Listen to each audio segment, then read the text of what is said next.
নমস্কার বন্ধুরা, মামুনস কিচেন ডায়েরিতে আপনাদের সবাইকে স্বাগত। গরমকালে আমাদের সবাইরই কিছু ঠান্ডা খেতে মন চায়, যাতে আমাদের শরীর ও মন দুটোই ঠান্ডা থাকে। আজ আমি আপনাদের জন্য নিয়ে এসেছি 4 ধরনের শরবতের রেসিপি, যেগুলো খুবই সহজে বানিয়ে নেওয়া যায়। আশা করছি আপনাদের ভালো লাগবে। ভিডিওটি শেষ পর্যন্ত দেখার জন্য অনুরোধ রইল। তো চলুন শরবতগুলো বানিয়ে নেওয়া যাক। প্রথমে আমি বানিয়ে নিচ্ছি তরমুজের শরবত। তার জন্য আমি হাফ তরমুজকে কেটে নিয়েছি টুকরো টুকরো করে। এখন আমি তরমুজগুলোকে একটা মিক্সিং জারে নিয়ে নিচ্ছি।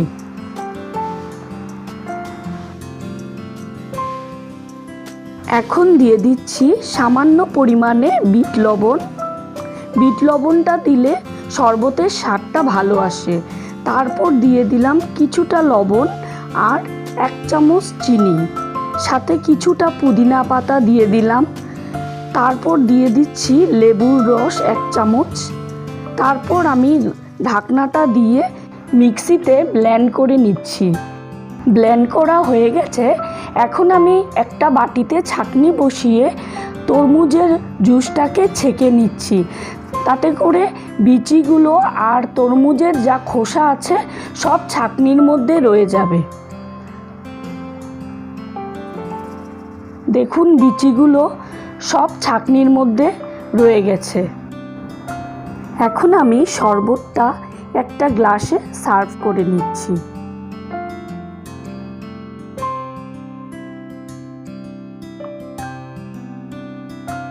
এখন আমি 2-3টে আইস কিউব দিয়ে দিচ্ছি।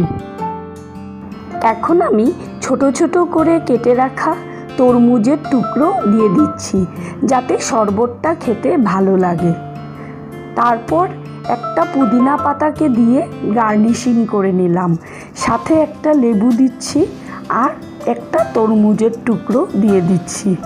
ঠান্ডা ঠান্ডা হেলদি তরমুজের শরবত রেডি হয়ে গেছে। আপনারা এটা ছোট বড় সবাইকে সার্ভ করতে পারেন। এখন আমি বানিয়ে দেখাচ্ছি কালো আঙ্গুরের শরবত। তার জন্য আমি কিছুটা আঙ্গুরকে ভালো করে ধুয়ে পরিষ্কার করে নিয়েছি। এখন আঙ্গুরগুলোকে আমি একটা মিক্সিং জারের মধ্যে ঢেলে নিলাম। এখন দিয়ে দিচ্ছি 1 চামচ পাউডার চিনি আর 2টো আইস কিউব আর সাথে একটু নর্মাল জল দিয়ে মিক্সিতে আমি ব্লেন্ড করে নিচ্ছি। দেখুন, ব্লেন্ড করা হয়ে গেছে। এখন আমি একটা ছাঁকনির সাহায্যে জুসটাকে একটু ছেঁকে নিচ্ছি, তাতে করে খোসাগুলো আলাদা হয়ে যাবে। এভাবে একটু সময় নিয়ে ভালো করে ছেঁকে নিতে হবে। খোসাগুলো সব ছাঁকনির উপর রয়ে গেছে। এখন আমি সামান্য বিট লবণ দিয়ে মিশিয়ে শরবতটা সার্ভ করে নিচ্ছি।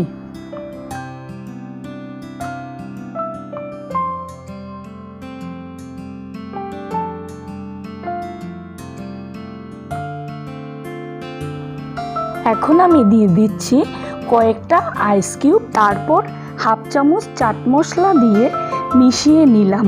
চাট মশলাটা দিলে শরবতের স্বাদটা আরও বেড়ে যায়। এখন 2টো আঙ্গুরকে আমি কুচি করে রেখেছিলাম, সেটা দিয়ে দিলাম। তারপর দিয়েছি হাফ চামচ লেবুর রস। এখন একটা লেবুর টুকরো আর একটা আঙ্গুর দিয়ে আমি সাজিয়ে নিচ্ছি।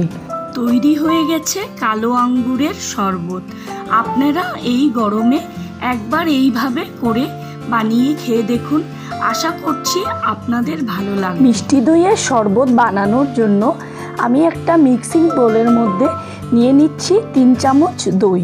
তারপর নিয়ে নিচ্ছি 1 চামচ চিনি আর নিয়ে নিচ্ছি 1 চিমটে লবণ আর সামান্য একটু বিট লবণ নিয়ে একটু লেবুর রস দিয়ে দিয়েছি। তারপর নিয়ে নিচ্ছি 2টো আইস কিউব দিয়ে ব্লেন্ড করে নিচ্ছি। এখন একটা গ্লাসে সার্ভ করে নিচ্ছি। তারপর কিছুটা ঠান্ডা জল দিয়ে দিয়েছি। দইয়ের শরবত তৈরি হয়ে গেছে।